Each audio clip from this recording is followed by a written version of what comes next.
నమస్కారం, అప్టేక్ జాబ్స్కి స్వాగతం. ఇవాళ కరెంట్ అఫైర్స్లో భాగంగా మనం చర్చించుకోబోయే కరెంట్ అఫైర్ అంశం India's indigenous hydrogen fuel cell ferry. మీరు అనొచ్చు, ఒక వాక్యంతో అయిపోయే కరెంట్ అఫైర్కి సంబంధించి ఎందుకు మాస్టర్ అంత పెద్ద కరెంట్ అఫైర్ చేస్తున్నారు అని. Well, let me tell you one very important thing. ఇక్కడ మనం జాగ్రత్తగా గమనిస్తే ఈ పిక్చర్లో ఇక్కడ ఏముంది, ఒక ఫెర్రీ ఉంది. ఎందుకు ఈ ఫెర్రీ అంత స్పెషల్ అంటే బికాజ్ అది హైడ్రోజన్ ఫ్యూయల్ సెల్తో పనిచేస్తున్న ఒక ఫెర్రీ కాబట్టి. హైడ్రోజన్ ఫ్యూయల్ సెల్ ఎందుకు అంత ఇంపార్టెంట్ అంటే బికాజ్ ఇది పర్యావరణానికి ఎటువంటి హాని కలిగించదు. అలానే జనవరి 2024 నెలలో 2024 సంవత్సరం జనవరి నెలలో హరిత్ నౌకా గైడ్లైన్స్ అని చెప్పి గవర్నమెంట్ ఒక గైడ్లైన్స్ని తీసుకొచ్చింది. మరి హరిత్ నౌకా గైడ్లైన్స్లో భాగంగా ఈ కార్యక్రమంలో భాగంగా ఈ ఫ్యూయల్ సెల్ ఫెర్రీని స్టార్ట్ చేశారు. ఇప్పుడు ప్రశ్న ఏంటంటే, కాంపిటేటివ్ ఎగ్జామ్స్లో ఏ ప్రశ్న ఎలా అయినా అడగచ్చు కదా. సో భారతదేశంలోని మొట్టమొదటి హైడ్రోజన్ ఫ్యూయల్ సెల్ ఫెర్రీ ఏదైతే ఉందో దానిని ఎవరు ప్రారంభించారు? బికాస్ ఈ హరిత్ నౌకా గైడ్లైన్స్ ఇదంతా కూడా మినిస్ట్రీ ఆఫ్ షిప్పింగ్ కిందకు వస్తుంది. ఇప్పుడు ఆ లెక్కన షిప్పింగ్ మినిస్టర్ ఎవరైతే ఉన్నారో ఆ మంత్రిత్వ శాఖ మంత్రివర్యులు ఆయన ప్రారంభించారా, లేదు రాష్ట్రపతి ప్రారంభించారా, లేదు ప్రైమ్ మినిస్టర్ ప్రారంభించారా, లేదు వేరే దేశ అధ్యక్షులు ఎవరైనా గెస్ట్గా వస్తే వాళ్ళతో ప్రారంభించారా, ఎవరు ప్రారంభించారు? That can be a question. అలానే ఏ సంస్థ దీనిని రూపొందించింది? That can be a question. అసలు హైడ్రోజన్ ఫ్యూయల్ సెల్ అంటే ఏంటి, వాడికి సంబంధించి కింది వాక్యాలలో సరైనది ఏది అని అడగచ్చు. That can be a question. అలానే దీనిని ఎక్కడ ప్రారంభించారు? ఎందుకంటే భారతదేశంలో 12కు పైగా మేజర్ సీ పోర్ట్స్ ఉన్నాయి. ఇక్కడ మీరు మ్యాప్ చూడండి, కాండ్లా ప్రస్తుతం దీన్నే దీన్ దయాల్ పోర్ట్ అంటున్నారు. అలానే Mumbai port, Jawaharlal Nehru port trust, Mormugao, new Mangaluru, Cochin, అలానే వివో చిదంబరనార్. అదేంటి కొత్తగా వినిపిస్తుంది ఈ పేరు అని మీరు అనుకోవచ్చు. జాగ్రత్తగా గుర్తుపెట్టుకోండి, ట్యూటికోరిన్ పోర్ట్ మనందరికీ తెలుసు కదా, దాన్నే తూతుక్కుడి పోర్ట్ కూడా అని అంటూ ఉంటారు కదా. ఈ తూతుక్కుడి పోర్టుగా పిలువబడే ట్యూటికోరిన్ పోర్ట్ ఏదైతే ఉందో దాని పేరే మార్చి వివో చిదంబరనార్ పోర్టుగా ఇప్పుడు పిలుస్తారనమాట. ఇక్కడ మనం జాగ్రత్తగా గమనిస్తే ప్రస్తుతం మన భారతదేశంలోని అన్ని సీ పోర్ట్లలో 3 సీ పోర్టుల మటుకు మనుషుల పేర్ల మీద పిలుస్తున్నారు. ఒకటి కాండ్లా పోర్ట్, దాన్ని ఇప్పుడు దీన్ దయాల్ పోర్ట్ అంటున్నారు. ఇంకోటి JNPT, Jawaharlal Nehru port trust. ఇప్పుడు వివో చిదంబరనార్ ఏదైతే తూతుక్కుడి ట్యూటికోరిన్ పోర్ట్ ఉందో దాన్ని పేరుతో పిలుస్తున్నారు. జాగ్రత్త గుర్తుపెట్టుకోండి. అండ్ రిమెంబర్, మన భారతదేశంలో ఎన్నైతే పోర్ట్స్ ఉన్నాయో వాటిలో 4th లార్జెస్ట్ కమర్షియల్ కంటైనర్ ఎక్కడ ఉంటుంది అంటే ట్యూటికోరిన్. నేను ఎందుకు ట్యూటికోరిన్ గురించి ఇంత స్ట్రెస్ చేస్తున్నాను అంటే బికాజ్ భారతదేశం తన వద్ద ఉన్న సొంత సాంకేతిక పరిజ్ఞానంతో. ఎందుకు సొంత సాంకేతిక పరిజ్ఞానం అంటున్నావు? Because it is India's first indigenous. వేరే దేశం దగ్గర నుంచి టెక్నాలజీ అప్పుగా తెచ్చేసుకుని తయారు చేస్తే అది వేరే విషయం. కానీ ఇండియా తన దగ్గర ఉన్న సాంకేతిక పరిజ్ఞానంతో తనే తయారు చేసిన మొట్టమొదటి హైడ్రోజన్ ఫ్యూయల్ సెల్ ఫెర్రీ కాబట్టి మనం ఇంతగా దాని గురించి చర్చించుకుంటున్నాం. So that is the thing అనమాట. ఎక్కడ ప్రారంభించారు, ఎవరు తయారు చేశారు, లేదు ఎవరు అఫీషియల్గా దాన్ని లాంచ్ చేశారు, whatever it can be in any which way కదా. సో అందుకని మనం వీటి గురించి డీటెయిల్గా తెలుసుకోవడానికి ఈ వీడియోలో ప్రయత్నం చేద్దాం. But before getting into the details, let me tell you one very important thing. TSPSC group 1 ప్రిలిమ్స్కి సంబంధించి టార్గెట్ ప్రిలిమ్స్ కోర్సుని, ఏపీపీఎస్సీ గ్రూప్ 2 మెయిన్స్కి సంబంధించి టార్గెట్ మెయిన్స్ కోర్సుని అప్టేక్ జాబ్స్ యాప్ లాంచ్ చేసింది. ఇక్కడ మీరు జాగ్రత్తగా గమనిస్తే ఏదైతే ఏపీపీఎస్సీ గ్రూప్ 2కి సంబంధించి మెయిన్స్, అలానే టీఎస్పీఎస్సీ గ్రూప్ 1కి సంబంధించి ప్రిలిమ్స్ కోర్సులు ఉన్నాయో వీటికి సంబంధించిన full course already uptake jobs యాప్లో అవైలబుల్గా ఉంది. అయితే వాటిని అప్గ్రేడ్ చేస్తూ వాటిని ఒక అడుగు ముందుకు తీసుకువెళ్తూ Uptake Jobs section wise test series with video ఎక్స్ప్లెనేషన్ని దాంతో ఇంటిగ్రేట్ చేస్తోంది. This is happening for the very first time in online coaching. So ఇప్పుడు మీరు ఫుల్ కోర్స్తో పాటు ఈ సెక్షన్ వైజ్ టెస్ట్ సిరీస్ని విత్ వీడియో ఎక్స్ప్లెనేషన్ కూడా యాక్సెస్ చేయొచ్చు. ప్రతి ఆదివారం ఒక సెక్షన్ మీద మీకు ఒక టెస్ట్ ఉంటుంది అనమాట. సెక్షన్ వైజ్గానే ఎందుకు టెస్ట్ ఉంటుంది అని అంటే, ఈ మధ్య మీరు ఏ పేపర్ చూసినా సరే, it can be the group 2 prelims which happened recently for APPSC or it can be any other exam. Society అని ఒక 10-15 క్వశ్చన్లు, లేదు 20-30 క్వశ్చన్లు, జాగ్రఫీ అని కొన్ని క్వశ్చన్లు, పాలిటీ అని కొన్ని క్వశ్చన్లు, అలా సెక్షన్ వైజ్ ఇచ్చేస్తున్నారు. పోనీ ఒకవేళ అలా ఇవ్వకపోయినా మనం చదువుకునేటప్పుడు ఒక పర్టికులర్ సబ్జెక్ట్ని ఒకసారి చదువుతాం కదా, ఒక పావు గంట ఒక సబ్జెక్టు, ఇంకో పావు గంట ఒక సబ్జెక్ట్, అలా అయితే చదవం కదా. పోనీ అట్లీస్ట్ ఒక గంట 2 గంటలతో ఒక సబ్జెక్ట్ అయితే మళ్ళీ ఇంకో సబ్జెక్ట్ మీదకి వెళ్తాం. సో అప్టేక్ జాబ్స్ ఏం ప్లాన్ చేసిందంటే టీఎస్పీఎస్సీ గ్రూప్ 1 ప్రిలిమ్స్కి సంబంధించి కానీ, ఏపీపీఎస్సీ గ్రూప్ 2 మెయిన్స్కి సంబంధించి కానీ మీకంటూ కొంచెం సమయం ఉంది. ఈ సమయంని మీరు ప్రాపర్గా స్ట్రాటజిక్గా ఉపయోగించుకోగలిగితే మీరు ఏ ఎగ్జామ్ రాస్తే ఆ ఎగ్జామ్కి సంబంధించి ప్రిలిమ్స్ మెయిన్స్ 2 క్లియర్ చేస్తారు. ఆఫ్కోర్స్ ఎట్ ఎ టైం కాదు, బికాజ్ ఇది టీఎస్పీఎస్సీ అది ఏపీపీఎస్సీ కాబట్టి. బట్ రెండింటిని మీరు ఎట్టి పరిస్థితుల్లోనైనా సరే ఖచ్చితంగా క్లియర్ చేయాలనే ఉద్దేశంతోనే అప్టేక్ జాబ్స్ ఈ విధంగా ఒక అప్గ్రేడ్ తీసుకొచ్చింది. ఇందులో మీకు ప్రతి వారానికి సంబంధించి ముందుగానే టైం టేబుల్ ఇస్తారు. ఆల్రెడీ ఈ టైం టేబుల్కి సంబంధించి అప్టేక్ జాబ్స్ యొక్క టెలిగ్రామ్ ఛానల్ ఏదైతే ఉందో అక్కడ ఈ టైం టేబుల్ని అప్డేట్ కూడా చేయడం జరిగింది. మీరు ఆ టెలిగ్రామ్ ఛానల్కి ఇలా పీడిఎఫ్ డౌన్లోడ్ చేసుకుంటే ఏ వారం ఏ సబ్జెక్ట్కి సంబంధించిన టెస్ట్ ఉంటుంది, ఏ వారం గ్రాండ్ టెస్ట్ ఉందో అదంతా మీకు తెలుస్తుంది. సో ఇప్పుడు ఏ వారం ఏ సబ్జెక్ట్కి లేదా ఏ సెక్షన్కి సంబంధించి టెస్ట్ ఉందని మీకు ముందే తెలిసిపోతే ఆ వారం మొత్తం మీరు ఆ సబ్జెక్ట్ మీద ఫోకస్ చేస్తారా? ఆ వారం చివరికి అయ్యేసరికి ఆ సబ్జెక్ట్ లేదా సెక్షన్కి సంబంధించి టెస్ట్ ఇస్తారా? అదే రోజు ఆదివారం టెస్ట్ జరిగిన ఈవినింగ్ కల్లా మీకు యాప్లో దానికి సంబంధించిన వీడియో ఎక్స్ప్లెనేషన్ కూడా వస్తుంది. సో దట్ మీరు ఒకవేళ ఏదైనా తప్పులు చేస్తే ఎక్కడ తప్పు జరిగింది, ఎందుకు జరిగిందని మీరు సరిదిద్దుకునే అవకాశం ఉంటుంది. సో అలా మీ ప్రిపరేషన్ మొత్తం పూర్తిగా జరుగుతుంది. అండ్ రిమెంబర్, ఇదంతా కూడా ఫుల్ కోర్స్తో పాటు ఉంది. ఒకవేళ మీరు ఫుల్ కోర్స్ వద్దు మాస్టర్, నాకు just section wise test series చాలు అని అంటే కనుక మీకు ఆ ఫీచర్ కూడా ఉంది availability. So it's up to your comfort. మళ్ళీ నెక్స్ట్ వీక్ ఇంకో సబ్జెక్ట్ లేదా ఇంకో సెక్షన్ ఉంటుంది, మళ్ళీ దాని మీద ఫోకస్ చేస్తారు. వచ్చే ఆదివారం మళ్ళీ దానికి సంబంధించిన టెస్ట్ రాస్తారు. అట్లా 4 టెస్టులు అయిపోయిన తర్వాత, 4 వారంలో ఏవైతే ఒక్కొక్క సెక్షన్ అయిపోయిన తర్వాత ఆ 4 సెక్షన్లకి 4 సబ్జెక్టులు వాట్ ఎవర్ ఏవైతే ఉన్నాయో వాటికి సంబంధించి ఒక గ్రాండ్ టెస్ట్ ఉంటుంది. తర్వాత మళ్ళీ 4 సబ్జెక్టులు ఉంటాయి, మళ్ళీ ఆ 4కి సంబంధించి ఇంకో గ్రాండ్ టెస్ట్ ఉంటుంది. అలా తర్వాత మళ్ళీ 2 గ్రాండ్ టెస్ట్లకి సంబంధించి ఓవరాల్గా అంతా కలిపి ఒక గ్రాండ్ టెస్ట్ ఉంటుంది. సో ఇలా మీ ప్రిపరేషన్ అంతా కూడా స్టెప్ బై స్టెప్ అప్పుడప్పుడు అప్డేట్ చేసుకుంటూ 4 సబ్జెక్టులు కలిసి చదువుకున్నారు, వాడికి సంబంధించి ఒక గ్రాండ్ టెస్ట్, తర్వాత మళ్ళీ 4 సబ్జెక్టులు చదువుకున్నారు, వాడికి సంబంధించి ఒక గ్రాండ్ టెస్ట్. ఇలా మీ ప్రిపరేషన్ అనేది ప్రాపర్గా జరగాలి అని ఆల్రెడీ ఫుల్ కోర్స్లో టాపిక్ వైజ్ టెస్టులు పెట్టారు. ఆ టెస్ట్లకి వీడియో ఎక్స్ప్లెనేషన్ ఉంది. ఇప్పుడు దాన్ని సెక్షన్ వైజ్ టెస్టులు విత్ వీడియో ఎక్స్ప్లెనేషన్తో ఇంటిగ్రేట్ చేస్తున్నారు. సో ఆబ్వియస్గా అప్పుడు మీ ప్రిపరేషన్ ఇంకా బాగా జరుగుతుంది కదా. అందుకని ఒకవేళ ఈ కోర్సెస్ని మీరు కనుక పర్చేస్ చేయాలి అని అనుకుంటే ఆల్రెడీ ఫుల్ కోర్స్తో పాటు ఈ టెస్ట్ సిరీస్ ఇంటిగ్రేటెడ్ ఏదైతే ఉందో అది తీసుకోవాలనుకుంటే కనుక 6 నెలల వ్యవధికి అంటే 6 మంత్స్ వ్యాలిడిటీకి 1999 రూపాయలు.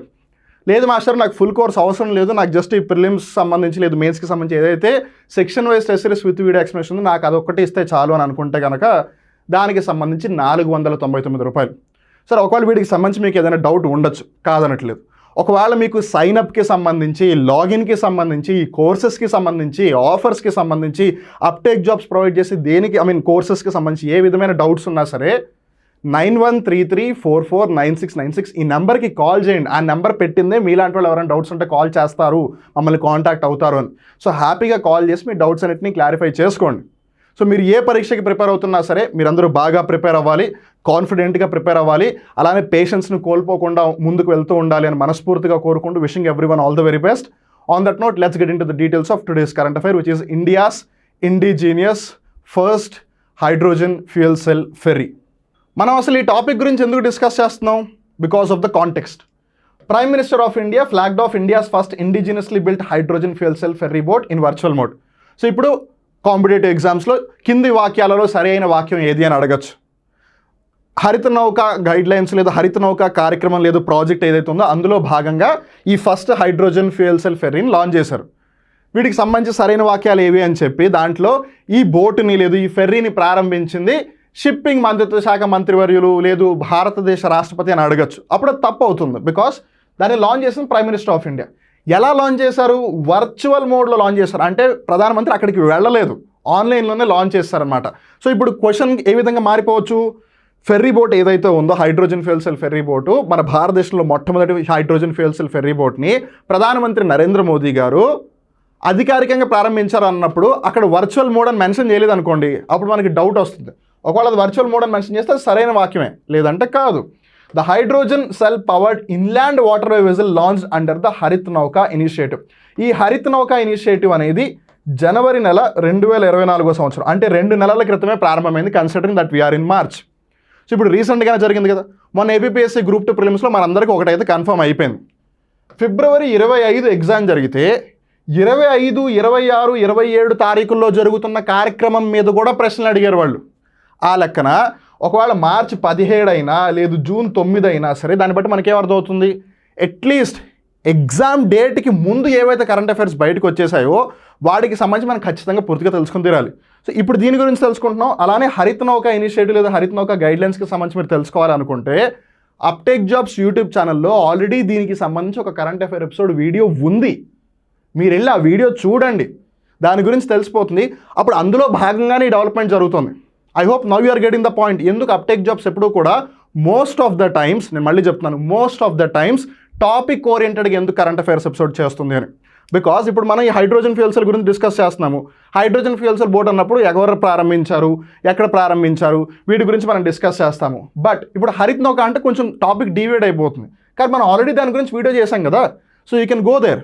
2 videos interrelated becomes a bigger thing. So అప్పుడు దానికి సంబంధించి ఏ ప్రశ్న వచ్చినా సరే మీరు ఈజీగా ఆన్సర్ చేయగలుగుతారు. మీరు అనొచ్చు మహా అయితే ఒక క్వశ్చన్ లేదా 2 క్వశ్చన్లు వస్తాయి, దానికి నేను ఎంత టైం వేస్ట్ చేయాలా అని. వాటిని రిలేట్ చేసుకున్న క్వశ్చన్ వస్తాయి. లేదు మ్యాచ్ ద ఫాలోయింగ్లో మీకు ఒకవేళ 4 ఆప్షన్లు ఇచ్చినప్పుడు లేదా 4 పెయిర్స్ ఇచ్చినప్పుడు దాంట్లో ఒక్కదాని గురించి తెలిస్తే స్టిల్ మీకు ఆన్సర్ చేసే పాసిబిలిటీ ఉంటుంది కదా. So in any which way it's not only just about 1 or 2 questions, కొన్నిసార్లు అదే మీ లైఫ్ చేంజ్ చేసేయచ్చు. సో అందుకని దేన్ని తక్కువ అంచనా వేయొద్దు, ఏ పీస్ ఆఫ్ ఇన్ఫర్మేషన్ని కూడా తక్కువ అంచనా వేయొద్దు. ఏముందిలే చిన్న బోటే కదా, చిన్న టెక్నాలజీ కదా, అలా వదిలేయకండి. ఏది ఏమైనా అవ్వచ్చు. ఇది ప్రశ్న కాదు అనుకున్న దాన్ని ఏదో ఒక విధంగా చేసి ప్రశ్న చేయొచ్చు. ఇది ఖచ్చితంగా వస్తుంది అనేది అందరూ చదువుకుంటారు కాబట్టి ఖచ్చితంగా దాన్ని అడగకూడదు అని పేపర్ తయారు చేసేవాళ్ళు అనుకోవచ్చు. సో మీరు ఎవరిని తక్కువ అంచనా వేయకండి. మీరు అన్ఎక్స్పెక్టెడ్ థింగ్స్ ఏవైతే ఉంటాయో వాటిని కూడా ఎక్స్పెక్ట్ చేయడం ప్రారంభించండి. ఏ టాపిక్ని చదువుతున్నా సరే ఒకవేళ దీని మీద క్వశ్చన్స్ అడగవలసిన పరిస్థితి వస్తే, ఒకవేళ దీని మీదే క్వశ్చన్ అడిగితే ఎలాంటి ప్రశ్నలు అడగచ్చు. మ్యాచ్ ద ఫాలోయింగ్ లాగా అడగచ్చా, స్టేట్మెంట్స్ అడగచ్చా, లేదు స్టేట్మెంట్ రీజనింగ్ అడగచ్చా, లేదు ఇంకేమన్నా పాసిబిలిటీ ఉన్నాయి, అన్నీ కూడా మీరే విశ్లేషించుకుంటూ ఉండాలి. మీకు ఎవరు సాయం చేయరు, ఈ ప్రయాణం మీది. సో మీరు ప్రారంభించారు కాబట్టి ఎవరు సాయం చేసినా చేయకపోయినా, ఎవరు తోడు వచ్చినా రాకపోయినా మీరు మటుకు ముందుకు వెళ్తూనే ఉండాలి. అండ్ ఇవన్నింటినీ గుర్తుపెట్టుకుని జాగ్రత్తగా ముందుకు వెళ్ళాలి. It's not an easy thing. అందుకే be composed, be with patience, సహనంతో ఉండండి, ఓర్పుతో ఉండండి. ఇది ఒక రోజుతో అయిపోయే విషయం కాదు. It takes so much of energy, it takes so much of time. సరే, ఏది అయితేనే ఇండియా మొత్తానికి తన సొంత టెక్నాలజీతో హైడ్రోజన్ ఫ్యూయల్ సెల్ ఫెర్రీని ప్రారంభించింది. ప్రధానమంత్రి నరేంద్ర మోదీ గారు ప్రారంభించారు. వర్చువల్ మోడ్ అంటే ఆన్లైన్ మోడ్లో ప్రారంభించారు. బాగానే ఉంది. ఇప్పుడు కొంతమంది వచ్చి అడిగే క్వశ్చన్ ఏంటంటే, సార్ అసలు హైడ్రోజన్ ఫ్యూయల్ సెల్ అంటే ఏంటి అని. ఇప్పుడు బేసిక్గా మన మొబైల్ ఫోన్స్ ఉన్నాయా, మన మొబైల్ ఫోన్స్లోనూ లేదు స్మార్ట్ వాచెస్లోనూ బ్యాటరీస్ ఉంటాయా. ఆ బ్యాటరీస్ని దేంతో తయారు చేస్తున్నారు? లిథియంతో తయారు చేస్తున్నారు. సేమ్ అట్లానే ఒకవేళ హైడ్రోజన్ని పెట్టి తయారు చేస్తే దాన్ని హైడ్రోజన్ ఫ్యూయల్ సెల్ అంటారు. హైడ్రోజన్ ఫ్యూయల్ సెల్ బేసిక్గా ఏం జరుగుతుంది, దాంట్లో ఒక ఎలక్ట్రోకెమికల్ ప్రాసెస్ అనమాట.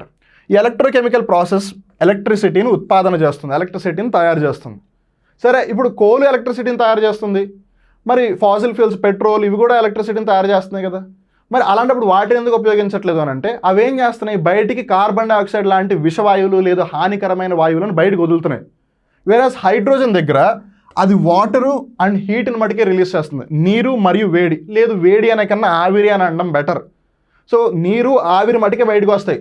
దీనివల్ల ఎవ్వరికి కూడా ఆరోగ్యకరంగా ఎటువంటి హాని ఏమీ లేదు. అఫ్కోర్స్ అలా అని చెప్పి మనం ముక్కులు తీసుకెళ్ళి పొగ్గొట్టాల దగ్గర ఏం పెట్టం కానీ, బట్ దీనివల్ల ఎవరికి హాని ఏమీ లేదు. మరి హాని లేనప్పుడు అదే కదా మనకు కావాలి. ఎందుకంటే 2030 కల్లా గ్లోబల్ వార్మింగ్ ఇంత డిగ్రీల వరకు తగ్గించాలనే ప్యారిస్ క్లైమేట్ ఒప్పందం ఉంది. తర్వాత 2050, 2070 కల్లా ఇంతవరకు కార్బన్ న్యూట్రల్ అవ్వాలి, తర్వాత కార్బన్ జీరో అవ్వాలి, తర్వాత కార్బన్ నెగిటివ్ అవ్వాలని ఏవేవో లక్ష్యాలు పెట్టుకున్నారు. మరి ఈ లక్ష్యాలన్నింటినీ అచీవ్ చేయాలి అని అంటే అప్పటి వరకు వెయిట్ చేసి లక్ష్యాలు చేయడం కాదు కదా. ఇప్పుడు మీరు ఎలా అయితే ఎగ్జామ్ ఎప్పుడో డేట్ ఉంటే ఇప్పుడు నుంచే ప్రిపేర్ అవుతున్నట్టు, మరి ఇప్పుడు నుంచే వాళ్ళు ఏదో ఒక స్టెప్ తీసుకుంటుంటే అప్పటికి ఆ చేంజ్ వస్తుంది ఏదో ఒక విధంగా. అలా గవర్నమెంట్ కూడా చేస్తుంది. The vessel's flagging off was a key component of a major program that involved the foundation stone led for a 17,300 crore project, including the outer harbour at the V.O. Chidambaram Airport.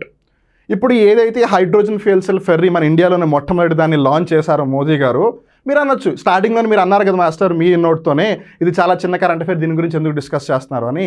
ఒక విధంగా చెప్పాలంటే ఇది హరిత్ నౌకా గైడ్లైన్స్లో భాగంగా ఏదైతే మన భారత జాతీయ జలమార్గాలు ఉన్నాయో, నేషనల్ వాటర్వేస్ ఉన్నాయో, లేదు ఇన్లాండ్ వాటర్వేస్ అంతర్గత జలమార్గాలు ఏవైతే ఉన్నాయో వాటిలో సరుకు రవాణాతో పాటు ప్రజా రవాణాను కూడా పెంపొందించాలి. అంటే ఈ ఏదైతే కార్గో ట్రాన్స్పోర్ట్ ఉంటుందో దానితో పాటు పబ్లిక్ ట్రాన్స్పోర్ట్ వయా వాటర్వేస్ని కూడా ప్రమోట్ చేయాలనే ఉద్దేశంతో ఇదంతా జరుగుతుంది.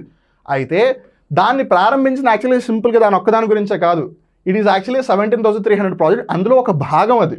అయితే ఏంటిది, విఓ చిదంబరం పోర్ట్ ఏదైతే ట్యూటికోరిన్ పోర్టు లేదు తూతుక్కుడి పోర్ట్ ఏదైతే ఉందో అక్కడ అవుటర్ హార్బర్ని కూడా నిర్మిస్తున్నారు. అందులో భాగంగా దీన్ని కూడా లాంచ్ చేస్తారు. The vessel has been built at the Cochin ship yard. ఇప్పుడు ఇంకో క్వశ్చన్, ఇప్పుడు ఏదైతే హైడ్రోజన్ ఫ్యూయల్స్ ఉందో వీటికి సంబంధించి కింది వాటిలో సరైన అంశం లేదు సరైన వాక్యం ఏది అని అంటే, దీనిని కొచ్చిన్ షిప్ యార్డ్ వాళ్ళు తయారు చేశారు, లేదా అభివృద్ధి చేశారు, లేదు రూపొందించారు అంటే అదేమవుతుంది, సరైన వాక్యం అవుతుంది. లేదు విశాఖపట్నంలో తయారు చేశారు, లేదు ఏ మార్మగోవాలో తయారు చేశారు, జవహర్లాల్ నెహ్రూ పోర్ట్ ట్రస్ట్లో తయారు చేశారంటే అప్పుడు అది తప్పు అవుతుంది. So Cochin shipyard limited వాళ్ళు దీన్ని తయారు చేశారు. It will make urban mobility smooth and easy through inland waterways. ఎందుకు? It is not dependent on fossil fuels కదా.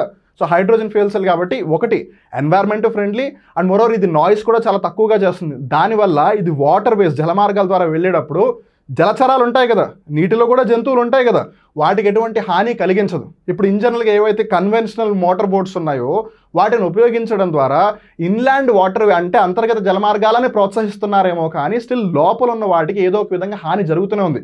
అది మేబీ ఫాజిల్ ఫ్యూయల్ ఎమిషన్స్ వల్ల అవ్వచ్చు, లేదు ఆ మోటార్ సౌండ్ ఏదైతే ఉంటుందో దానివల్ల కూడా ఉండొచ్చు. బట్ హైడ్రోజన్ ఫ్యూయల్ సెల్ పెద్దగా సౌండ్ చేయదు. నేను పెద్దగా సౌండ్ చేయ అంటున్నాను, అస్సలు సౌండ్ చేయదని చెప్పట్లేదు. పెద్దగా సౌండ్ చేయదు, ఎమిషన్స్ ఏవి చేయదు, వాటరు హీటే రిలీజ్ అవుతుంది, లేదు ఆవిరి రిలీజ్ అవుతుంది, దానివల్ల ఎవ్వరికి నష్టం లేదు. So that's how it's going to be good thing అనమాట. ద వివో చిదంబరనార్ పోర్ట్, దీన్ని అయితే మనం ఇందాక నుంచి ట్యూటికోరిన్ తూతుక్కుడి పోర్ట్ అని ఆల్మోస్ట్ ఇప్పటికి ఒక 6-7 సార్లు చెప్పుకున్నాము. It is the first green hydrogen hub port of the country. ఇది కూడా అడిగే అవకాశం ఉంది. క్రింది వాటిలో తూతుక్కుడి పోర్టుకి సంబంధించి సరైన వాక్యం ఏది? దాన్ని ఇప్పుడు అంటే ఆ తూతుక్కుడి పోర్టు లేదు ట్యూటికోరిన్ పోర్టుని వివో చిదంబరనార్ పోర్టుగా పిలుస్తున్నారు అని. సో అదొకటి అయి ఉండొచ్చు. లేదు భారతదేశంలోనే మొట్టమొదటి గ్రీన్ హైడ్రోజన్ హబ్ పోర్ట్ అయి ఉండొచ్చు అని స్టేట్మెంట్స్లో ఇవ్వచ్చు. ఒకవేళ ఆ విధంగా అడిగితే it's a right thing, it's a correct statement. ఇక్కడ గ్రీన్ బదులు ఏ blue hydrogen, black hydrogen, pink hydrogen అని అడిగారు అనుకోండి, అప్పుడు తప్పైపోతుంది. ఇప్పుడు మీరు అంటారు ఖచ్చితంగా, సార్ మామూలుగా హైడ్రోజన్ ఉంటుందని తెలుసు, గ్రీన్ హైడ్రోజన్ అంటే ఇప్పుడు ఎవరో చాలామంది అంటున్నారు, ఇప్పుడు మీరు కూడా వీడియో చేస్తున్నారు కాబట్టి మాకు తెలిసింది ఈ black hydrogen, blue hydrogen, pink hydrogen ఇవి కూడా ఉన్నాయని. ఎస్, అవి కూడా ఉన్నాయి. ఒకవేళ ఈ black hydrogen, blue hydrogen, pink hydrogen వీటి గురించి కూడా మీరు తెలుసుకోవాలి అని అనుకుంటే అప్టేక్ జాబ్స్ యూట్యూబ్ ఛానల్లో ఆ టాపిక్కి సంబంధించి కూడా ఒక కరెంట్ అఫైర్ ఎపిసోడ్ వీడియో ఉంది. అక్కడ కూడా వివిధ రకాల హైడ్రోజన్లకి సంబంధించి డీటెయిల్గా ఎక్స్ప్లెయిన్ చేయడం జరిగింది. అలానే 2021-2022 ఏదైతే యూనియన్ బడ్జెట్, కేంద్ర బడ్జెట్ ఉందో అందులో నేషనల్ గ్రీన్ హైడ్రోజన్ మిషన్ని గవర్నమెంట్ స్టార్ట్ చేసింది. ఇప్పుడు ఆబ్వియస్లీ సెంట్రల్ గవర్నమెంట్ స్టార్ట్ చేసిందంటే ఆబ్వియస్లీ దానికి ప్రామినెన్స్ ఎక్కువ వచ్చేస్తుంది కదా. అందులో భాగంగానే ఈ వివో చిదంబరనార్ పోర్ట్ ఏదైతే మన భారతదేశంలోని 4వ అతిపెద్ద కమర్షియల్ టర్మినల్, కంటైనర్ టర్మినల్ ఉందో అక్కడ ప్రారంభించడం జరిగింది. అలానే ఇది తమిళనాడు రాష్ట్రానికి సంబంధించి 2వ అతిపెద్ద పోర్ట్ అనమాట. అది కూడా జాగ్రత్త గుర్తుపెట్టుకోండి. It includes a desalination plant, hydrogen production and bunkering facility. Bunker అంటే బేసిక్గా దాచిపెట్టడం అని అర్థం అన్నమాట ఒక విధంగా. VO Chidambaranar port, formerly Tuticorin port, మనం ఇందాక ఆల్రెడీ చాలాసార్లు ఇప్పటికే చెప్పుకున్నాం, is one of the major ports in India. It was declared to be a major port on 11th July 1974. Maybe ఈ డేట్ అంతగా ఇంపార్టెంట్ అవ్వకపోవచ్చు, but just as we already got to know about it so much, date గుర్తుపెట్టుకుంటే better. VO Chidambaranar పోర్టుకి సంబంధించి క్రింది వాక్యాలలో సరైన వాక్యం ఏది? అది ఏ రోజున ఒక మేజర్ పోర్టుగా నిర్ణయించబడింది? 11 జూలై 1974 అడగచ్చు. మ్యాచ్ ద ఫాలోయింగ్ అడగచ్చు, కరెక్ట్ స్టేట్మెంట్ అడగచ్చు, ఇన్కరెక్ట్ స్టేట్మెంట్ అడగచ్చు, ఇంకేమైనా అడగచ్చు. ఇప్పుడు హరిత్ నౌకా ఇనిషియేటివ్ గురించి కొంచెం తెలుసుకోవడానికి ప్రయత్నం చేద్దాం. Because we already have done a detailed video about it, అందుకే ఇక్కడ దాని గురించి అంతగా డిస్కస్ చేయట్లేదు. Ministry of ports, shipping and waterways unveil the Harit Nauka guidelines for inland vessels in January 2024. మనం ఆల్రెడీ తెలుసుకున్నాం కదా, జనవరి నెల 2024లో దీన్ని తీసుకొచ్చారు. ఎందుకు తీసుకొచ్చారు? ఏవైతే ఇన్లాండ్ వెజల్స్ ఉన్నాయి, ఇప్పుడు ఉదాహరణకి మన అందరికీ గంగా విలాస్ గురించి తెలుసు. ఒకవేళ ఎవరికైతే గంగా విలాస్ గురించి అంతగా ఐడియా లేదో, వారణాసి నుండి బంగ్లాదేశ్లోని ఢాకా మీదుగా అస్సాంలో ఉన్న దిబ్రుగఢ్ వరకు అంతర్గత జలమార్గం అంటే ఇన్లాండ్ వాటర్ వేని యూజ్ చేస్తూ ఉన్న ఒక లగ్జరీ వెజల్ అనమాట అది. మనం ఆ గంగా విలాస్కి సంబంధించి కూడా ఒక detail current affair episode video చేసామమ్మా, వీలైతే మీరు అది కూడా వీడియో చూడొచ్చు. సో అట్లా వాటికి సంబంధించి పర్యావరణానికి ఎటువంటి హాని కలిగించకూడదని ఈ విధంగా గైడ్లైన్స్ తీసుకొచ్చారు. హరిత్ అంటే గ్రీన్ అని, నౌక అంటే ఓడ. సో బేసిక్గా ఓడ పర్యావరణ సహితంగా ఉండాలి, రహితంగా ఉండకూడదనే విధంగా తీసుకొచ్చారు. ఈ గైడ్లైన్స్ పరంగా all states have to make efforts to use green fuels for 50% of inland waterways based passenger fleets in the next 1 decade and 100% by 2045. హరిత నౌకా గైడ్లైన్స్కి సంబంధించి కింది వాక్యాలలో సరైన వాక్యం ఏది? హరిత నౌకా గైడ్లైన్స్కి సంబంధించి కింది వాక్యాలలో ఇన్కరెక్ట్ స్టేట్మెంట్ ఏది అని అడగచ్చు. సో ఇక్కడ మనకు ఒక పాయింట్ ఏం తెలుస్తుంది? All states have to make efforts to use green fuels అంటే ఏ రాష్ట్రాలు అయితే అంతర్గత జలమార్గాలను, గుర్తుపెట్టుకోండి, Harita Nauka guidelines is all about inland waterways, సముద్రాలకి సంబంధించింది కాదు, అంతర్గత జలమార్గాలకి సంబంధించింది. అన్ని రాష్ట్రాల్లో ఏదో ఒక నది ప్రవహిస్తూనే ఉంటుంది. సో అన్ని రాష్ట్రాలు కూడా ఏదో ఒక విధంగా ఈ అంతర్గత జలమార్గాలు ఉపయోగించే అవకాశం ఉంది కదా. అందుకని వాళ్ళు ఆల్ స్టేట్స్ అంటున్నారు. మీరు అనుకోవచ్చు కోస్టల్ రీజన్స్ లేదు తీర ప్రాంతాల్లో ఉన్న రాష్ట్రాలే మేబీ దీంట్లో ఫాలో అవుతాయి లేదు పార్టిసిపేట్ చేస్తాను. అన్ని రాష్ట్రాలు have to make efforts to use green fuels. ఏంటంట రానున్న దశాబ్ద కాలంలో అంటే రాబోయే 10 సంవత్సరాలు, సో 2024లో తీసుకొచ్చారు కాబట్టి 2034 వరకు. సో ఇప్పుడు స్టేట్మెంట్ని మార్చేయచ్చు వాళ్ళు క్వశ్చన్లో. 2034 కల్లా అన్ని రాష్ట్రాలు కూడా ఏవైతే అంతర్గత జలమార్గాలను ఉపయోగిస్తున్నాయో వాటిలో ఏదైతే ప్రజా రవాణా వ్యవస్థకు ఉపయోగిస్తున్నారో దాంట్లో 50% హరిత నౌకలు లేదు హరిత ఇంధనాలను ఉపయోగించాలి అని. అప్పుడు అది కరెక్ట్ స్టేట్మెంట్ అవుతుందా తప్పు స్టేట్మెంట్ అవుతుందా? కరెక్ట్ స్టేట్మెంట్ అవుతుంది. సో మనం 2024 పర్స్పెక్టివ్ ఆలోచించాం. 10 years 2034 అని అడిగారు. ఇప్పుడు సడన్గా 2034 అంటే ఊరిని నేను చదవలేదే అన్న లేనిపోని కంగారు వస్తుంది. అందుకే చెప్పేది మీరు ఏ టాపిక్ చదువుతున్నా ఒక తిక్కవాడు పేపర్ తయారు చేస్తే, ఒక తింగరి వెధవ పేపర్ తయారు చేస్తే, అఫ్కోర్స్ ఇలా అంటే మేబీ కొంతమంది ఒప్పుకోకపోవచ్చు, బట్ ఎందుకు ఆ మాట అంటున్నాను అని అంటే మీరు స్ట్రైట్ ఫార్వర్డ్గానే బుక్లో ఉన్నది ఉన్నట్టుగా వీడియోలో చెప్పినట్టుగానే చదివి గుర్తుపెట్టుకుంటే విని గుర్తుపెట్టుకుంటే కనుక పని చెల్లదు. మీరు లేనిపోనివన్నీ కూడా ఊహించుకోవాలి. లేనిపోనివి అని అంటే 2034 ఇప్పటివరకు పర్స్పెక్టివ్లో ఉందా? లేదు. కానీ 2024కి డికేడ్ అన్నాము, అందుకని మనం 2034 పర్స్పెక్టివ్లోకి తీసుకువచ్చాము. అలానే 2045 అంటే దగ్గర ఇంకా 20 ఏళ్ళు. అప్పుడు వాళ్ళు ఈ క్వశ్చన్ ఎలా అడగచ్చు? రానున్న 20 సంవత్సరాల లోపల లేదు రానున్న 2 దశాబ్దాల లోపల అన్ని వెజల్స్ ప్యాసింజర్ ఫ్లీట్స్ కూడా హైడ్రోజన్ అవ్వచ్చు లేదు గ్రీన్ ఎనర్జీని అవ్వచ్చు 100% ఉపయోగించాలని. ఒకవేళ 50% అన్నాడు అనుకోండి, దీన్ని తీసుకొచ్చి ఇక్కడ పెట్టాడు అనుకోండి, అప్పుడు అది రాంగ్ స్టేట్మెంట్ అవుతుంది. సో అందుకని అన్ని విధాలుగా ఆలోచించండి. ఇప్పుడు మీరు ఏదైనా ఒక కొత్త పని చేయాలనుకుంటే ఎన్నిసార్లు ఆలోచిస్తారు, అరే వాడిదో చేస్తాడా, ఇప్పుడు లేదు గోవాకి వెళ్ళాలని చాలామంది ప్లాన్లు వేస్తారు. అరే గోవాలో అక్కడికి వెళ్దాం రా, అక్కడ ఈ బీచ్ బాగుంటుంది మా పెద్దనాన్న చెప్పాడు, ఈ బీచ్ బాగుంటుందని నా గర్ల్ ఫ్రెండ్ చెప్పింది, ఆ బీచ్ బాగుంటుందని మా బాబాయ్ చెప్పారు, ఇలా అన్ని కన్సిడర్ చేస్తారా? అక్కడికి వెళ్తే ఇత్తినాలి, ఇక్కడికి వెళ్తే ఇత్తినాలి, అక్కడికి వెళ్ళి ఆ బండి తీసుకోవాలి, ఇక్కడికి వెళ్ళి ఈ బార్లో కూర్చోవాలి, అన్నీ ప్లాన్ చేస్తారా? ఎప్పుడో ఒకసారి వెళ్ళి ఆ గోవా గురించి అంత ఆలోచించినప్పుడు ఎప్పుడో ఒకసారి వచ్చే ఆ నోటిఫికేషను, ఎప్పుడో ఒకసారి జరిగే ఆ ఎగ్జామినేషన్ గురించి కూడా కొంచెం అంత కాకపోయినా కొంచెమైనా ఆలోచించండి. This is to reduce green house gas emissions for the maritime Amrit call vision 2047. ఇప్పుడు చూసారా, 2 వేరే అంశాలు ఇట్లా కలిసిపోయాయి. రిమెంబర్, ఈ అమృత్ కాల్ విజన్ 2047 ఏదైతే ఉందో మనం దీని గురించి కూడా ఒక detailed current affair episode video చేసాం. ఇప్పుడు అర్థమవుతుందా టాపిక్ బేస్డ్ కరెంట్ అఫైర్ చేయడం వల్ల ఎంత ఇంపార్టెంట్, ఎంత యూజ్ ఉందని? సో మనం దీని గురించి కూడా కరెంట్ అఫైర్ ఎపిసోడ్ వీడియో చేసాం. సో వీలైతే ఆ వీడియోని కూడా చూడండి. ఇప్పుడు హరిత నౌకా గైడ్లైన్స్ ఈ 2 కలిసిపోయాయి. సో 3 డిఫరెంట్ థింగ్స్ కలిసిపోయి ఒక పెద్ద టాపిక్ అయింది. మనం ఏం చేస్తాము, ఒక పెద్ద టాపిక్ గురించి తెలుసుకున్నప్పుడు 3 ఉన్నాయి కదా, ఎలా గుర్తుపెట్టుకోవాలి అని అనుకుంటాం. 3 సపరేట్గా తెలుసుకోండి, తర్వాత దాన్ని ఓవర్లాప్ చేయండి. లేదు నాకు ఈ లాజిక్ కన్నా ముందు లాజిక్కే ఒకటేసారి 3 గురించి తెలుసుకోవడం చేసుకుందండి, పోనీ అలా చేయండి. ఎండ్ ఆఫ్ ద డే మీకు తెలియడం ఇంపార్టెంట్ కదా, మీరు ఎలా కన్వీనియంట్ ఉంటే అలానే ఫాలో అవ్వండి. అందుకే అప్టేక్ జాబ్స్ యాప్లో మీకు వీడియోస్ ఒక టైం బేస్డ్గా ఉండవు, 24/7 అవర్స్ ఉంటాయి.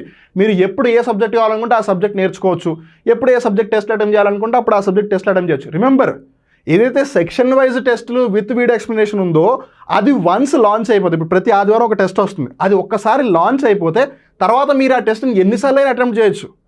అపార్ట్ ఫ్రమ్ దాట్ ఇన్ జనరల్గా ఏదైతే ఫుల్ కోర్స్ అవైలబుల్గా ఉంటుందో దానిని మీరు 24/7 నేను దాని మీద ఉంటానంటే మీ ఇష్టం.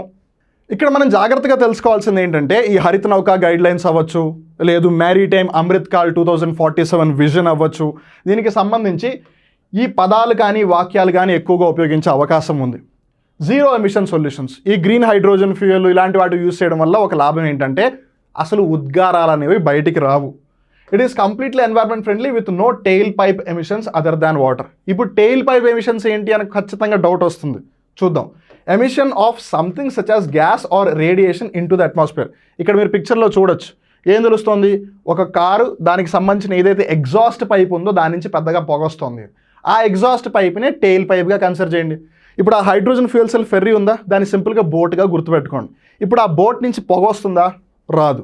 ఆ బోట్ నుంచి రేడియేషన్ వస్తుందా? రాదు. ఎందుకు? అది హైడ్రోజన్ మీద రన్ అవుతుంది. హైడ్రోజన్ ఎలక్ట్రోలైసిస్ ఎప్పుడైతే జరుగుతుందో ఆ ఎలక్ట్రోకెమికల్ ప్రాసెస్ ద్వారా ఎలక్ట్రిసిటీ జనరేట్ అవుతుంది. ఒకవేళ బయటికి ఏదన్నా రిలీజ్ అయినా యాజ్ ఎన్ ఎమిషన్ లేదు ఉద్గారంగా, అది వచ్చేది నీరు, లేదు నీరు ఆవిరి వస్తుంది తప్పితే ఇంకేమీ రాదు. క్విక్ ఆపరేషన్, అలానే క్వైట్ ఆపరేషన్, చాలా ఫాస్ట్గా ఎఫిషియెంట్గా పనిచేస్తుంది, అలాగే చాలా సైలెంట్గా పనిచేస్తుంది, పెద్దగా సౌండ్ చేయదు. ఇలాంటి వాటి వల్ల ఏమవుతుంది, మీరు హాస్పిటల్స్లో కూడా వీటిని ఉపయోగించుకోవచ్చు. సో ఒకవేళ ఎప్పుడైనా పవర్ షార్టేజ్ ఉన్నా still hospital can be self reliant, తన మీద తనే ఆధారపడి ఉంటుంది, వేరే ఎలక్ట్రిసిటీ సోర్స్ మీద ఆధారపడాల్సిన అవసరం లేదు. అండ్ ఏదో భయపడకండి ఏదో అయిపోతుంది హాస్పిటల్ కానీ, బికాజ్ ఇట్స్ ఆల్ అబౌట్ వాటర్ని ఆక్సిజన్ బేస్ అయితే కలిస్తేనే కదా, హైడ్రోజన్ ఆక్సిజన్ కలిస్తే వాటర్ అవుతుంది, H2O2 కలిస్తే కదా వాటర్ అయ్యేది, H2O2. అఫ్కోర్స్ H2O2 అంటే మళ్ళీ హైడ్రోజన్ పెరాక్సైడ్ అలా అనుకుంటారు మీరు, బట్ హైడ్రోజన్ ఎప్పుడు H2 ఫామ్లో ఉంటుంది, ఆక్సిజన్ ఎప్పుడు O2 ఫామ్లో ఉంటుంది. నేను అలా కలిపాను అంతేగాని H2O2 హైడ్రోజన్ పెరాక్సైడ్ అలా వెళ్ళిపోకండి, మీరు అతి తెలియని వాళ్ళు నాకు తెలుసు. సో H2O వాటర్ని స్ప్లిట్ చేస్తే అప్పుడు ఎనర్జీ రిలీజ్ అవుతుంది, ఆ ఎనర్జీ ద్వారా ఎలక్ట్రిసిటీని ప్రొడ్యూస్ చేస్తున్నారు అంతే. అలా మనం ఇందాక తెలుసుకున్నామా 2021-22 యూనియన్ బడ్జెట్లోనే నేషనల్ హైడ్రోజన్ ఎనర్జీ మిషన్ తీసుకొచ్చింది కేంద్ర ప్రభుత్వం, దానికి సంబంధించి కూడా జాగ్రత్త గుర్తుపెట్టుకోండి అని. అలానే ఈ పునరుత్పాదక శక్తి వనరులకి సంబంధించి గవర్నమెంట్ ఆల్రెడీ కొన్ని ఇనిషియేటివ్స్ని రన్ చేస్తుంది, వాటిలో కొన్ని ముఖ్యమైనవి వీలైతే వీటి గురించి కూడా తెలుసుకోండి. Jawaharlal Nehru national solar mission, international solar alliance అంతర్జాతీయ సౌర కూటమి, దీనికి సంబంధించి కూడా మనం కరెంట్ అఫైర్ ఎపిసోడ్ చేసున్నాము. PM Kusum, national wind solar hybrid policy, rooftop solar scheme, అలానే రీసెంట్గా సూర్యోదయ యోజన అని కూడా తీసుకువచ్చారు. సో ఇలా గ్రీన్ ఎనర్జీకి సంబంధించి ప్రశ్న ఈ విధంగా నేను అడగచ్చు, లేదు డైరెక్ట్గా బ్రాడర్ పర్స్పెక్టివ్లో క్రింది వాటిలో హరిత పునరుత్పాదక శక్తి వనరులకు సంబంధించి అంటే గ్రీన్ రెన్యూబుల్ ఎనర్జీ సోర్సెస్కి సంబంధించి కొన్ని స్టేట్మెంట్స్ ఇచ్చారు, వాటిలో ఏది కరెక్ట్ ఏది తప్పు అని అడిగే అవకాశం ఉంది. మీకు అర్థమవుతుంది కదా, నేను ఎందుకు 2-3 సార్లు కావాలని రిపీట్ చేస్తున్నానంటే కాంప్లెక్సిటీస్ పెరిగిపోతున్నాయి, అప్లై చేసే వాళ్ళు ఎక్కువైపోతున్నారు. సో ఎక్కువ మందిని ఫిల్టర్ చేయాలంటే ఖచ్చితంగా ప్రిలిమ్స్లోనే చెయ్యాలి, వేరే ఆప్షన్ లేదు. సో ప్రిలిమ్స్లోనే ఎక్కువ మందిని ఇలా తోసేయాలి పక్కకి అని అంటే అక్కడ మల్టిపుల్ చాయిస్ క్వశ్చన్స్ని ఎంత టఫ్గా తయారు చేస్తే అంత ఈజీ వాళ్ళకి. సో ఈ టఫ్గా తయారు చేయడం అంటే అవుట్ ఆఫ్ ద కాంటెక్స్ట్లోకి వెళ్ళలేరు కదా వాళ్ళు. ఒకవేళ వెళ్ళిన మహా అయితే 5 ప్రశ్నలు పోని 10 ప్రశ్నలు, మిగతా 140 ప్రశ్నలు లేదు 90 వాట్ ఎవర్, అదంతా ఉన్న సిలబస్లో మెన్షన్ చేసిన సిలబస్లోంచి ఇవ్వాలా? ఆల్రెడీ బుక్స్ సోర్సెస్ అన్నీ మీ దగ్గర ఉన్నాయా? సో మీరు మిస్ అయ్యే ఛాన్స్ చాలా తక్కువ కదా. అందుకని వాళ్ళు ఏం చేస్తారు, స్ట్రైట్ ఫార్వర్డ్ అడగడం కన్నా 2-3 కలిపేస్తారు. ఇప్పటివరకు మనం ఓన్లీ టాపిక్ రిలేటెడ్గా 2-3 స్టేట్మెంట్స్ అనుకుంటున్నాం. ఫ్యూచర్లో this is something that I really believe, ఏంటంటే పాలిటీకి సంబంధించి ఒక స్టేట్మెంటు, హిస్టరీకి సంబంధించి ఒక స్టేట్మెంటు, జాగ్రఫీకి సంబంధించి ఒక స్టేట్మెంటు, ఎకనామీకి సంబంధించి ఒక స్టేట్మెంటు, ఇలా 4 స్టేట్మెంట్లు కలిపి ఒకటే క్వశ్చన్లు ఇస్తారని నేను అనుకుంటున్నా. ఫ్యూచర్లో ఇలా అవుతుంది పరిస్థితి అని. ఎందుకంటే ఎవరు ఎక్స్పెక్ట్ చేయరు అలా ఇస్తారో అని. ఒక పాలిటీలో ఒక టాపిక్ ప్రాథమిక హక్కులకి సంబంధించి కింద వాటిలో సరైన అంశాలు ఏవి లేదు, జాగ్రఫీలో అయితే వర్షపాతానికి సంబంధించి లేదు, భారతదేశంలో వర్షపాతానికి సంబంధించి లేదు, పర్వతీయ వర్షపాతం అంటే ఓరోగ్రఫిక్ రెయిన్ఫాల్కి సంబంధించి సరైన అంశాలు ఏవి అలా అడుగుతారు ఇన్ జనరల్గా అయితే. కానీ నేను అనుకోవడం ఏంటంటే ఫ్యూచర్లో కాంపిటీషన్ దృష్టిలో పెట్టుకుని ఇది ఇప్పుడైనా జరగచ్చు, నాకు తెలియదు, you also be prepared for that. పాలిటీకి సంబంధించి ఒక క్వశ్చను, తెలంగాణ అయితే తెలంగాణ హిస్టరీకి సంబంధించి ఒక క్వశ్చను, ఏపీ అయితే ఏపీ జాగ్రఫీకి సంబంధించి ఒక క్వశ్చన్, అట్లా కలిపేస్తే అప్పుడు డిఫికల్టీ లెవెల్ ఇంకా పెరిగిపోతుంది. అండ్ రిమెంబర్, పేపర్ ఎప్పుడు ఎంత కాదన్నా సరే ఒక 75% అచీవ్ చేయగలిగే క్యాండిడేటు లేదా అంతకన్నా హై స్థాయిలోనే ప్రిపేర్ చేస్తారు, కానీ అంతకన్నా తక్కువ స్థాయిలో ఎప్పుడు ప్రిపేర్ చేయరు. ఒక 50% తెచ్చుకునే క్యాండిడేట్ కూడా అంటే సగం మార్కు తెచ్చుకునే క్యాండిడేట్ కూడా ఈజీగా సాల్వ్ చేయగలుగుతున్నాడంటే అప్పుడు ఆల్మోస్ట్ అందరూ వచ్చి కూర్చుంటారు కదా ప్రిలిమ్స్ క్లియర్ చేసి. గుర్తుపెట్టుకోండి, సో ప్రిలిమ్స్లో ఎక్కువ మందిని బయటకు తోసేయాలంటే ఖచ్చితంగా 70-80% డిఫికల్టీ ఎప్పుడూ ఉంటుంది. మీకు ఒకవేళ ఈజీగా అనిపిస్తే మీరు బాగా ప్రిపేర్ అయ్యాలని దాని అర్థం, అంతకుమించి ఇంకేం లేదు. సో అందుకని స్ట్రాటజిక్గా ఆలోచించండి, ప్లాన్డ్గా వెళ్ళండి, ప్లాన్ని జాగ్రత్తగా ఎగ్జిక్యూట్ చేయండి. So that is today's current affair. ఒక కరెంట్ అఫైర్ నుంచి ఎన్ని కరెంట్ అఫైర్లు పుట్టుకొచ్చాయో చూసారు కదా.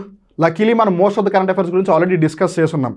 స్టార్ట్ చేసింది బేసిక్గా ఒక సింపుల్గా హైడ్రోజన్ ఫ్యూయల్ సెల్ ఫెర్రీ, అది కూడా వర్చువల్ మోడ్లో స్టార్ట్ చేశారు.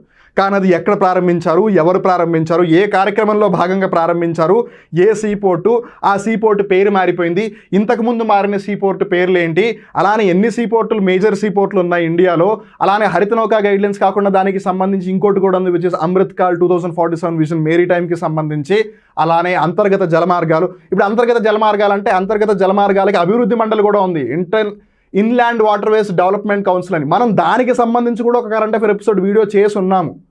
సో ఇప్పుడు 5-6 కరెంట్ అఫైర్లు కలిపి ఒక కరెంట్ అఫైర్ లేదు, ఒక కరెంట్ అఫైర్ నుంచి 4-5 కరెంట్ అఫైర్లు వస్తున్నాయి కదా. అందుకే మోస్ట్లీ చాలామంది కరెంట్ అఫైర్స్ని చూసి భయపడతారు. ఎందుకు అని అంటే వాటిని ఎప్పుడు హోలిస్టిక్గా చూడరు. ఇప్పుడు కోహ్లీ ఆడినా, ధోని ఆడినా, రోహిత్ శర్మ ఆడినా, బుమ్రా ఆడినా, షమి ఆడినా, సిరాజ్ ఆడినా, ఇంకెవరు ఆడినా గెలిచేది ఇండియానే కదా. సో మీరు ఇండియాను ముందు గుర్తుపెట్టి వీళ్ళందరినీ గుర్తుపెట్టుకున్నా, వీళ్ళని గుర్తుపెట్టుకుని వీళ్ళందరూ ఇండియా టీం అనుకున్నా జరిగేది ఒకటే అక్కడ. అలానే 4-5 డిఫరెంట్ కరెంట్ అఫైర్స్ తెలుసుకుని వాటిని మీరు క్లబ్ చేసుకోగలిగే కెపాసిటీ మీకుంటే ఆ పని చేయండి. లేదు ఒకటే దాంట్లోంచి 4 వేరే వేరే ఆస్పెక్ట్స్ ఉన్నాయని అలా చేయండి. మీరు సెంట్రలైజ్డ్ వేలో వెళ్తారా, డీసెంట్రలైజ్డ్ వేలో వెళ్తారా, అది మీ ఇష్టం. Because end of the day exam రాయాల్సింది మీరు. సో మీరు మెంటల్ క్లారిటీ మెయింటైన్ చేయడం చాలా చాలా ఇంపార్టెంట్. ఐ హోప్ నేను చెప్పిందంతా కూడా మీకు క్లియర్గా అర్థమైంది అనుకుంటున్నాను. మీరు కనుక ఏకీభవిస్తే హ్యాపీగా మీ ప్రిపరేషన్ కొనసాగించండి, ఏకీభవించకపోయినా మీ ప్రిపరేషన్ కొనసాగించండి. Because you have to prepare for it no matter whatever be the circumstances. అందుకని మళ్ళీ ఇంకో రోజు కొత్త కరెంట్ అఫైర్ ఎపిసోడ్లో కలుద్దాం. బట్ అప్పటి వరకు గుర్తుపెట్టుకోండి, టీఎస్పీఎస్సీ గ్రూప్ 1 ప్రిలిమ్స్కి సంబంధించి, ఏపీపీఎస్సీ గ్రూప్ 2కి సంబంధించి అప్టేక్ జాబ్స్ టార్గెట్ సిరీస్ని లాంచ్ చేసింది. దీంట్లో section wise test with video ఎక్స్ప్లెనేషన్ని ఫుల్ కోర్స్తో పాటు ఇంటిగ్రేట్ చేసింది. ప్రతి ఆదివారం ఒక టెస్ట్ వస్తుంది. ఆ టెస్ట్ ఒక్కసారి లాంచ్ అయిపోయిన తర్వాత మీరు ఆ టెస్ట్ని మల్టిపుల్ టైమ్స్ ఇవ్వచ్చు. ఆ టెస్ట్ లాంచ్ అయిన ఈవినింగ్ కల్లా, అంటే ప్రతి సండే టెస్ట్ ఉంటుంది, ఆ సండే ఈవినింగ్ కల్లా దానికి సంబంధించిన వీడియో ఎక్స్ప్లెనేషన్ కూడా వస్తుంది. మీరు ప్రతి వారం ఒక 3-4 సబ్జెక్ట్స్ ప్రిపేర్ అయ్యి ఆ సెక్షన్కి సంబంధించి వాడికి సంబంధించిన టెస్ట్ ఇచ్చి, తర్వాత 4 టెస్ట్లకి సంబంధించి ఒక గ్రాండ్ టెస్ట్ ఇచ్చి, తర్వాత ఎన్ని గ్రాండ్ టెస్ట్లు జరిగితే వాడికి సంబంధించి ఒక గ్రాండ్ టెస్ట్ ఇస్తే మీ ప్రిపరేషన్ సాఫీగా కంప్లీట్ అవుతుంది. వీడికి సంబంధించి మీకు ఏ విధమైన సందేహం ఉంటే 9133344996 9133449696 ఈ నెంబర్కి కాల్ చేయండి. నేను మళ్ళీ చెప్తున్నాను, ఆ నెంబర్ పెట్టింది మీకోసమే. మీకు డౌట్ ఏ విధంగానే ఉండొచ్చు, యాప్ లోపలికి వెళ్తే వీడియోలు కనిపించట్లేదు, యాప్ లోపలికి ఎలా వెళ్ళాలి, ఫ్రీ వీడియోస్ని ఎలా చూడాలి, ఏ కోర్సుని ఎలా పర్చేస్ చేయాలి, నాకు ఏ కోర్సు కనిపించట్లేదు, తెలుగు మీడియమా, ఇంగ్లీష్ మీడియమా, హిందీ మీడియం, ఉర్దూ మీడియం, ఏదైనా సరే మీ డౌట్ ఆ నెంబర్కి కాల్ చేయండి. ఆ నెంబర్ పెట్టిందే మీకోసం. మళ్ళీ ఇంకో కొత్త కరెంట్ అఫైర్ ఎపిసోడ్లో కలుద్దాం. అప్పటి వరకు అప్టేక్ జాబ్స్ యూట్యూబ్ ఛానల్లో ఒకవేళ సబ్స్క్రైబ్ చేసుకోకపోయినట్టయితే సబ్స్క్రైబ్ చేసుకోండి. అప్టేక్ జాబ్స్ని సపోర్ట్ చేస్తూ ఉండండి. మీరు ఒకవేళ ఆల్రెడీ సపోర్ట్ చేస్తున్నట్టయితే మనస్ఫూర్తిగా కృతజ్ఞతలు. అప్పటి వరకు నేను మీ వివేక్. నమస్కారం.